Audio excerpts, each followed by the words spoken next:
میرے پیارے دوستو، ہم نے اپنے بزرگوں سے سن رکھا ہے، اپنے گھر والوں سے سن رکھا ہے کہ رات کے وقت جھاڑو نہیں دینا چاہیے۔ اس کی وجہ کیا ہے؟ ہم میں سے بہت سے لوگ یہ نہیں جانتے، بس اتنا ہی کہتے ہیں کہ رات کے وقت جھاڑو نہیں دینا چاہیے، اس گھر میں فرشتے نہیں آتے، یا اس طرح کی بہت سی باتیں کی جاتی ہیں۔ اس گھر میں رحمت نہیں ہوتی، اس گھر سے برکت اٹھ جاتی ہے اور رات کو جھاڑو دینا چھوڑ دیتے ہیں۔ لیکن آج کی اس ویڈیو میں ہم آپ لوگوں کو مکمل طور پر بتائیں گے جھاڑو کے حوالے سے کہ جھاڑو کب دینا چاہیے، کس وقت دینا چاہیے، جھاڑو کے نقصانات، جھاڑو کے فائدے کیا ہیں۔ ہمارے گھروں میں بہت سے ایسے کام ہو رہے ہیں جس سے ہمارے گھروں میں بے برکتی آ رہی ہوتی ہے۔ یہی کام ہمارے گھروں میں پریشانیوں کا سبب بنتے ہیں اور انہی کاموں کی وجہ سے گھر میں غربت آ جاتی ہے۔ بندہ رات دن کام کر کے پیسے کماتا ہے، دولت کماتا ہے اور ان کو بچا نہیں پاتا۔ سمجھ نہیں آتا کہ اتنی دولت، اتنا پیسہ کہاں چلا گیا، اور اللہ کی رحمت بھی ہم سے دور ہوتی چلی جاتی ہے۔ دوستو، ہماری خواتین انجانے میں کچھ ایسے کام کر رہی ہوتی ہے کہ جب تک وہ ان کو چھوڑ نہیں دیتی گھر میں برکت نہیں آتی۔ مثال کے طور پر ننگے سر کھانا پکانے سے گھر میں بے برکتی آتی ہے۔ اس لیے عورتوں کو چاہیے کہ کھانا بناتے ہوئے سر پر دوپٹہ لازمی لے، ننگے سر برتن دھوتی ہے، کپڑے دھوتی ہے، جو بے برکتی کا بہت بڑا سبب بنتا ہے۔ خاص کر عورتیں جو فجر کی نماز کے بعد سو جاتی ہے، یا گھر میں کوئی بھی ایسا فرد جو فجر کی نماز پڑھنے کے بعد سو جاتا ہے، تو اس گھر میں بہت ہی زیادہ بے برکتی آتی ہے۔ ٹوٹے ہوئے کنگھے سے بال سنوارنا بھی غربتی کا بہت بڑا سبب ہے۔ اللہ تعالیٰ قرآن پاک میں فرماتا ہے کہ بے شک انسان کے ساتھ جو کچھ برا ہوتا ہے وہ اس کے اعمال کا نتیجہ ہوتا ہے۔ رسول اکرم صلی اللہ تعالی علیہ وسلم نے ارشاد فرمایا، بے شک آدمی محروم ہو جاتا ہے رزق سے، برکت سے، گناہوں کے سبب جس کو وہ اختیار کر لیتا ہے۔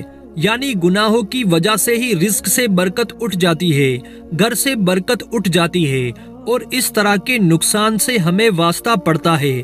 جھاڑو بظاہر ایک معمولی سی چیز ہے، لیکن اس سے کی جانے والی معمولی سی غلطی آپ کے گھر والوں کو نقصان پہنچا سکتی ہے۔ دوستو، جھاڑو کے حوالے سے چند باتیں جو یاد رکھ لیں، ورنہ یہ جھاڑو گھر کو پورا جھاڑ کر رکھ دے گا اور کبھی گھر میں برکت نہیں آئے گی، پیسہ نہیں آئے گا۔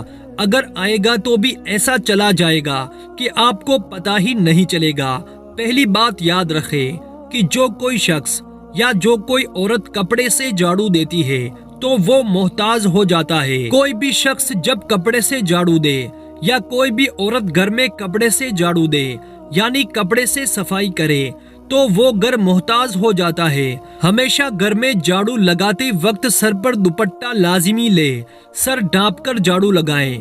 جو عورتیں کھلا سر چھوڑ کر گھر میں جھاڑو لگاتی ہیں وہ بے برکتی کو اور نحوست کو بہت بڑی دعوت دے رہی ہوتی ہے۔ غلط وقت پر جھاڑو دینے سے گھر میں بے برکتی آ جاتی ہے۔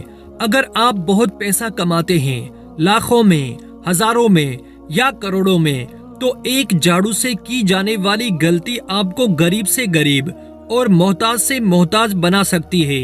ایک عورت حضرت امام علی رضی اللہ تعالیٰ عنہ کی خدمت میں آئی اور عرض کرنے لگی، یا علی، میرے 3 بچے ہیں، شوہر ہیں، وہ سب کمانے جاتے ہیں، لیکن پھر بھی گھر میں برکت نہیں ہوتی۔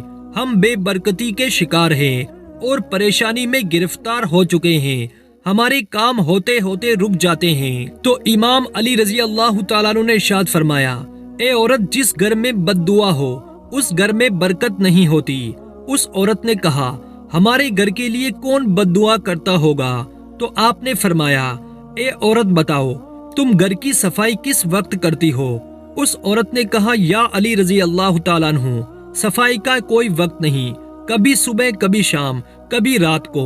مولا علی نے فرمایا، اے عورت، اپنے گھر کی صفائی صبح اٹھنے کے بعد کیا کرو، رات کو نہ کیا کرو، کیونکہ جب سورج غائب ہو جاتا ہے، غروب ہو جاتا ہے، تو جتنے بھی کیڑے مکوڑے زمین پر رہنے والی مخلوقات ہوتی ہے وہ گھروں کے کونے پکڑ کر آرام کرتی ہے، یعنی گھروں کے کونے میں چھپ جاتی ہے۔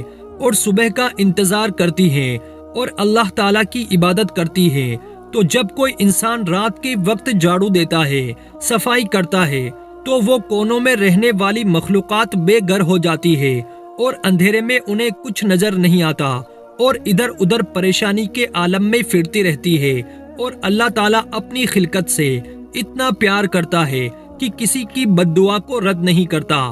تو پھر کیا ہوتا ہے کہ جس گھر میں رات کو جھاڑو دیا جائے تو وہ کیڑے مکوڑے جو گھر کے کونے میں بیٹھے ہوتے ہیں، ان کی بد دعا سے گھر میں رہنے والوں کا رزق تنگ ہو جاتا ہے، خوشحالی پریشانی میں تبدیل ہو جاتی ہے اور گھر سے برکت چلی جاتی ہے۔ میرے پیارے دوستو، اگر آپ گھر میں خیر و برکت چاہتے ہیں تو ایک بات ذہن میں بٹھا لے، جھاڑو کو گھر میں کہاں نہیں رکھنا چاہیے، اس بات کو لازمی اپنے ذہن میں رکھیں۔ آپ نے خود دیکھا ہوگا کہ جب گھر میں جھاڑو لگاتے ہیں تو صفائی کے دوران سارے جراثیم اس جھاڑو کے ساتھ لگ جاتے ہیں، جتنا بھی گھر کا گندا ہوتا ہے، جتنی اس گھر کی گندگی ہوتی ہے، سارا اسی کے ساتھ صاف ہوتا ہے۔ تو جس جگہ آپ کھانا بناتے ہیں یعنی کچن میں جھاڑو نہ رکھیں، جہاں آپ کھانا بناتے ہیں، رسوئی گھر جسے کہا جاتا ہے، وہاں جھاڑو نہیں ہونا چاہیے، اور جس جگہ کھانا کھاتے ہیں وہاں بھی جھاڑو مت رکھیں۔ کھانا کھانے والی جگہ پر بھی جھاڑو نہیں ہونا چاہیے۔ اگر آپ کے گھر میں آپ کا بھائی، آپ کا شوہر جو باہر کام کرتے ہیں یعنی جاب کے لیے جاتے ہیں، تو ان کے گھر سے باہر جانے کے فوراً بعد جھاڑو نہیں لگانا چاہیے۔ بزرگان دین کہتے ہیں کہ گھر میں جھاڑو کو کبھی بھی سیدھا نہیں رکھنا چاہیے، بلکہ لیٹا کر رکھنا چاہیے، اور گھر کی دیواروں کو جھاڑو سے صاف نہیں کرنا چاہیے، اس سے بھی نحوست پیدا ہوتی ہے۔ میرے پیارے دوستو، آپ نے دیکھا ہوگا مسجدوں میں، اللہ کے گھروں میں یا درباروں میں جمعے کے دن صبح صبح جھاڑو لگایا جاتا ہے، کیونکہ یہ دن بہت خاص ہوتا ہے، اس میں اللہ تعالیٰ کی رحمت برستی ہے۔ اپنے گھروں میں جمعے کے دن صبح کے وقت جھاڑو لگانا کبھی مت بھولے۔ جمعے کا دن بہت برکت والا ہوتا ہے۔ جمعے کے دن صفائی کرنے سے گھر سے بے برکتی ختم ہو جاتی ہے، گھر سے نحوست ختم ہو جاتی ہے، اور ہر طرح کی تنگ دستی ختم ہو جاتی ہے۔ ہم دعا کرتے ہیں آج کی یہ ویڈیو آپ کو پسند آئی ہوگی، آپ کے سمجھ میں آئی ہوگی۔ آج کی یہ چھوٹی سی ویڈیو آپ کے لیے بہت ہی فائدے مند ثابت ہوگی انشاءاللہ تعالی۔ اگر آپ کو یہ ویڈیو پسند آیا ہے تو اس ویڈیو کو اپنے قریبی دوستوں میں ضرور شیئر کریں، خاص کر اپنی ماں بہنوں کو اس ویڈیو کو ضرور شیئر کریں، اور آپ نے ابھی تک ہمارے چینل زید وائس 1 کو سبسکرائب نہیں کیا ہے تو سبسکرائب کر کے ساتھ میں لگے بیل آئیکن کو ضرور دبا دیں۔ اگر آپ کی کوئی رائے ہے تو آپ کمنٹ سیکشن میں ضرور بتائیں، اور اس ویڈیو کو لائک کریں، اپنے قریبی دوستوں میں شیئر کریں۔ ہم ملتے ہیں پھر ایک نئی ویڈیو میں، تب تک کے لیے السلام علیکم، اللہ حافظ۔